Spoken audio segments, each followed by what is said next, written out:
What's up, YouTube? Welcome back to the channel. For all you guys that are new here, my name's Tim, and I'm a NPC men's physique competitor. So I've got a really cool video to talk about today, guys. We're going to be going over the shit no one tells you about contest prep. Now, these are supposed to be lighthearted, kind of fun, but also very serious too. Just because these are real things that happen that not a lot of people post about on social media. You don't see a lot of it on YouTube, etc. And don't mind the list too. I just have a few things jotted down I want to talk about. I want to skip over anything. So we're going to go ahead and get right into it. Point number one. This one's probably pretty obvious, but your cravings, especially towards the end of prep, are going to be fucking insane. Especially like if you're a sweets type person. Well, if you're sweets or savory, those cravings will be amplified by 1,000. It's crazy. You'll be on YouTube, you'll be on TikTok watching your food porn. At least I was. I would legitimately, guys, I would be on my cardio equipment at the house watching like food challenge mukbang videos on YouTube. Now, it didn't bother me to the point where like I would like watch these videos and binge, but it certainly did not help my cravings at all. And a weird thing about the like contest prep cravings is like I would crave like things that I didn't even like typically like. Like my thing was pickles. I have no idea why. Honestly, it's probably because they were like 0 to like 5 calories, and I didn't track them, but I didn't eat them in excess either. But I would like eat 1 to 2 pickles a day, and like I wouldn't track them, and it was like heaven. And honestly, like as soon as contest prep was over, I literally don't even eat pickles anymore. It's the weirdest shit you've ever seen. But yeah, guys, the cravings are no joke. I feel like they're very similar to like pregnancy cravings, but who the hell knows? But anyway, we're gonna go ahead and get into point number two. Um, some days you are going to be so food focused that it will blow your mind. You will literally be sitting on the couch or do whatever you're doing if you're not busy, and okay, I've got 30 seconds left, so I can eat this next meal. I got 5 minutes, etc. And that, like I said, guys, that tends to really tends to happen closer to the end of contest prep. When your food gets really low, that food focus is it's crazy. It honestly, like your entire day wraps around, okay, I'm gonna do this, I'm gonna eat this meal, I'm gonna do this, then I can eat this meal. I know if I leave right now, go to the grocery store, it's gonna take me about this long at the grocery store, and by the time I get back home, commute time, all that, it'll be right at time for me to eat my meal. Guys, I can't tell you how many times I did that. My girlfriend Chrisai is sitting on the couch over here laughing right now because she's like, "This is such a you thing," because that was like all that mattered. It didn't matter what the hell was going on. At 7 p.m., I was eating my fourth meal. It didn't fucking matter. That's what was happening. Just the food focus at the end of prep, it gets crazy. So enjoy that one. It's one of the rougher parts, if you ask me. But point number three, you are going to feel tiny in the gym. Um, Not so much just in the gym in general, but not so much just in the gym, but just tiny in general. As you deplete, as your carbs get low, you're going to lose all the glycogen in your muscle. Your muscles are nothing but glycogen and water. That's all they are. So as your carbs deplete, your glycogen gets lower and lower. And you'll just get super flat. You'll look super flat, super depleted, and honestly, you'll get to the point where you feel like you're losing muscle. But guys, I promise you're not. Trust the process. Trust your coach. Because at the end of the day, you have to get flat to lose the fat. If you're one of those people that are constantly chasing the fullness in prep, and I don't mean like stomach fullness. I mean like muscle fullness. You're wanting to stay nice and round and bubbly. Now, don't get me wrong. There are some genetic outliers that can keep the fullness in, all the way through a prep and get in contest shape. But those guys are very few and far between. Um, Most, I would say 9 out of 10 people, if you're scared to get a little bit flat or even a lot flat, you're probably not going to be in shape. It's just kind of a reality of it. But what's really cool too, once you get super flat and super depleted, you get all the fat off, peak week rolls around, and you can start manipulating water, manipulating sodium, start reintroducing some carbs back in. And pro tip here, guys, don't introduce a bunch of new foods on peak week. You want to eat things that you've been eating on contest prep. You're not trying to reinvent the wheel, because your food's been or your body's been um, your body hasn't had those foods in so long. You don't want to have like a digestive problem when you reintroduce something new. So, especially on peak week, stick with the same foods you're used to eating on prep. It'll make your peak week a lot more manageable and a lot more predictable, and that's what you want. But when you start entering in, pushing the carbs back in, starting to fill out, you'll quickly realize that you did not lose all that muscle. Your body comes back to life. You drop fatigue, so I'm sure you're dropping cardio at that point too, and you just look like a freak. And it's honestly the best part of contest prep, obviously next to show day, which watching your body transform on peak week, I would say is probably more cool than even show day. Controversial opinion. Let me know in the comments. What do you like better? Peaking or the actual show experience itself? I'm curious to hear your thoughts. But anyway, let's go ahead and get into point number 4. I think we're at 4. Who the hell knows, right? Prep goggles are a real thing. You are going to think you are fat. You're going to think you're behind. You're going to think you were nowhere near close to contest shape. But little do you know, you're getting compliments from your girlfriend, from your mom, from people at the gym that you are fucking peeled. But in your mind, it's the worst you've ever looked. And that's honestly, guys, that's something I feel like every competitor deals with. And it's just because you can't look at yourself objectively. When you get stage lean, you can't see yourself, for your true self. You'll look back at it later in pictures and videos and stuff like that and be like, holy shit, I was shredded. And I feel like too, like a lot of the hormones come into play with that as well. They give, kind of make your mind do some crazy stuff, play tricks on you. But yeah, I don't know. I'm not sure if natural guys face a lot of those issues or not. I'm sure they do, just because body dysmorphia is a thing. But yeah, the prep goggles, it's insane.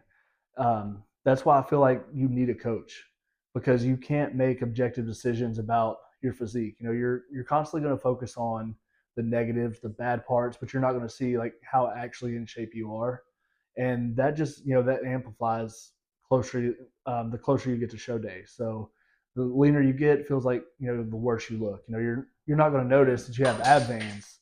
You're going to notice like, oh, I still have a little bit of like fat on my love handle, or my lower back's still a little bit watery. So having a coach is crucial for those moments. They can make the decisions for you, and you don't have to rely on your objective opinion. So yeah, that's my spiel on prep goggles. So let's go ahead and get into our next point. Point number 5: your strength and gym performance. So this one is primarily going to be for natural guys. Enhanced lifters don't have this problem quite as bad, but you are typically going to lose strength on contest prep, especially once you get to that, I don't know, 4 to 6 week out mark. And a lot of people, it turns out it's like they're pressing. Like for me at least, my pressing movements decreased first. But I am enhanced, so they didn't decrease by a whole lot. They definitely come down, I would say, probably 15 to 20%, which, as I said, in the grand scheme of things, isn't crazy. But guys, it's super super important to keep your gym performance as high as you can. Structure your carb intake around pre and post workout. The rest of the time doesn't really matter, but you need energy to train. Only reason I say this is you have to keep the intensity high. You have to keep your training performance as high as humanly possible to preserve the lean muscle tissue that you've worked so damn hard in your off season to put on. Because ultimately, what keeps the muscle tissue is whatever you did to build it. So another point here to make too is you do not need to change your training style as you're getting ready for a contest. Like I said, it's very important to do the same things, try to match the logbook, and go on week to week like that.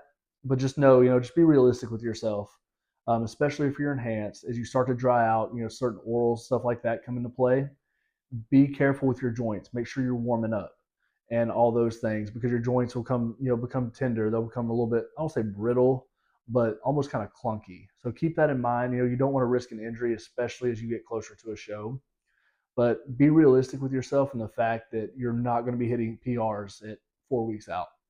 Well, you shouldn't be hitting PRs at 4 weeks out. If you are, I would venture to say your training intensity wasn't the highest, in the off season leading into prep. Because like I said, that should not be a thing.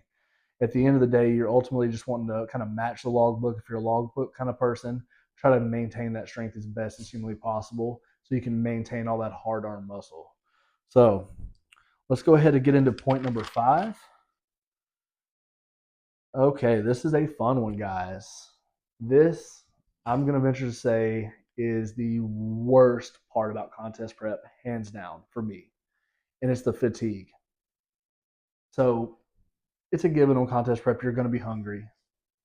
It's a reality. As you get leaner, your food gets lower, you're going to be more hungry.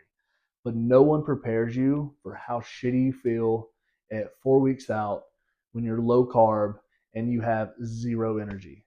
There's going to be days, guys, where, and this is kind of weird too. We'll get into a couple different points here. There's going to be days where the only thing you have to give is for the must haves. You have to do your cardio, you have to train, you have to prep your meals, you have to go to work. Anything outside of that is not getting your fucking time. That is all you have the energy for, which is honestly, it's terrible. There was days on my contest prep, 2 3 weeks out, where sitting down in the floor to play with my kids was incredibly difficult. Not only mentally, but just physically. The act of like getting off my couch, getting out from under my blanket, took so much effort just to just do like basic day-to-day tasks. It just requires so much more effort. And honestly, I found myself saying no to a lot of things where like I didn't even have to, like going out with friends or like going to events and social events and stuff like that, where I very easily could have brought food, brought my meals with me. It wouldn't have been a big deal. I just didn't have the energy, did not have the mental fortitude to go, to go through with it. And like I said, that part of it sucks. And then like you'll have one of those days where, like, man, this is intense. You just feel so bad. You'll have days like that, and then you might wake up the next day, and the entire day you're super high energy, you're super productive. But like I said, those days are honestly few and far between the closer you get to show. From my experience, I typically have to do everything that needs to be done for the day, like the important stuff, has to get done before like midday. If it doesn't get done before like 11 or 12 o'clock, it's probably not going to get done unless it's one of those have to items. Just because like your energy level, think about it like a gas tank, in your car. In the morning it's full. By like 1 2 o'clock in the afternoon, that thing is on E. You've used it all because like I said, you don't have the food, you don't have the nutrition to keep that energy high. So if you can structure your training window around when you have the most energy, like for me, it was the morning. I feel like most people it is. If you can structure your training window like mid morning to early afternoon, somewhere in there, that made a huge difference for me in actually being able to keep my intensity high in the gym. And I didn't have to wait till 4 or 5 p.m. after work to go in and try to train when I'm super exhausted and just really run down feeling. And that made a huge difference in my last prep. So if you can structure your training window to be set up like that, I highly advise doing it, especially once you get past like, I don't know, 8 weeks inward, 6 weeks inward. That's when that becomes really prevalent and really important. So let's go ahead and get into our next one. And this one's kind of bad too. Well, honestly, not terrible, but not a fun part to say the least. Your sleep quality is probably going to go to shit. You might as well just accept that. And this is especially true if you're a enhanced competitor. Um, I'll just say it. I know you're thinking it. When the trend comes in, a lot of people have trouble sleeping. Now, I'm one of the fortunate people. I respond to trend fairly well, except for the mental side effects. Mental sides on trend whack me the fuck out, but I don't get a lot of physicals. I don't get the sweats. I don't get the trinsomnia. Well, we'll get into that. I typically don't get the trinsomnia, so I can sleep on it. I feel fairly good on it all the way around, but I've noticed that that's also dose dependent. I'm not going to get into specific doses, but I did run a moderate amount of trend for my last contest prep. And a week out, my coach had me go ahead and push the trend up, push the mastron up, and drop my test out, just to get a little bit drier, harder look. And it was literally a 100 milligram bump, and it was game changing. So in a negative way, that is. My sleep quality completely, completely in the gutter. I'm talking about, guys, I would sleep like 2 hours a night, and this is on peak week. I would wake up at like 2 or 3 a.m., staring at the ceiling, just wide ass awake. And honestly, guys, it was insane. It was brutal. Like if I had to deal with that my entire contest prep, there's no way I would run it because your sleep quality is so important in a fat loss, fat loss environment. Just holding on to that muscle tissue. That's how you're going to recover. You can take all the drugs in the world, but still, nonetheless, you have to have the sleep to get maximum recovery capabilities. So yeah, and honestly, some things you can do to help too is establishing a good bedtime routine, and also over the counter sleep aids has helped me a lot as well. Honestly, I kind of became reliant on them up until here recently. I was able to get them pulled out, and I've been able to sleep. But yeah, those things, guys, they were honestly lifesavers in prep. And just getting on that routine, you're going to bed at the same time, waking up about the same time, getting your body used to it, and getting it acclimated to, like I said, going to bed and waking up at the same times. It really made a big difference. So keep those in mind. And last but not least, guys, you are always cold. It's well, it's a terrible one. Like you don't go anywhere without like a hoodie typically. Now I did prep this past year in like spring coming into summertime, so it wasn't as bad. But the leaner you get, the less body fat you have. It seems like you stay cold all the time until the trend comes in, and then you're like internal body temperature rises, and it's a great time. But yeah, guys, you're typically cold a lot as you get leaner. You'll find yourself wearing a hoodie around the house, or you'll find yourself covered up in a blanket where typically you wouldn't be. And anyway, guys, that is going to be the last point that I'm going to make today. Let me know if you want to have a part two of this. I would love to shoot another one because I feel like this information needs to be more readily available. You need to know what contest prep's actually like, the good, the bad, and the ugly, and that's what I want to bring to you guys. So anyway, guys, thank you so much for watching. I really appreciate it. Also, don't forget to like, comment, and subscribe. And I will see you guys in our next video. Peace.